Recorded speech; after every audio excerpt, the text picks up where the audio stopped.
Tristan, please huwag mo ko iwan! Mabuto na rin to, di ba? May chance ka makahanap ng lalaking gusto mo. Yung totoo magmamahal sa'yo at deserve mo.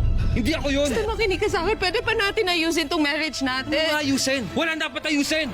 Dahil ayoko na! Paano babangon ang pusong lubhang nasaktan? Basta i-promise mo sa akin na mag-move on ka na, ha? At kakalimutan mo lahat ng bad memories ni Tristan dito. Kailangan ko daw magpa-sexy, maging confident. Jologs ako eh. Ito na ako. Sobrang ganda mo eh. Di mo lang alam. Isang gabing pumawi sa lungkot ng pag-iisa. Kapalit pala'y kahihiyang dala ng umaga. What if mag-resign na lang kaya ako? I mean, everyday ko siya makikita for the next 3 years.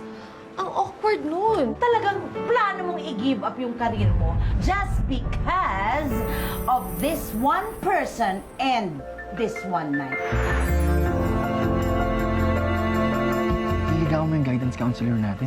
It's a confirm. Bet mo si Bagets. Bet mo nga.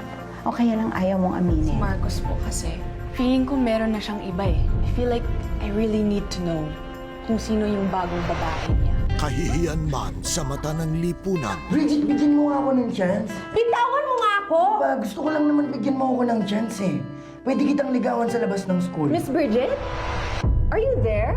Huwag mong ipilit yung bawal. Bilang part of the academy, we should be role models, cradle snatchers. You should be ashamed of yourself to have an affair with my son! Kailan dapat ipaglaban ang nararamdaman? Ikaw ba natatakot ma-fall because sa status yun ni Marcos?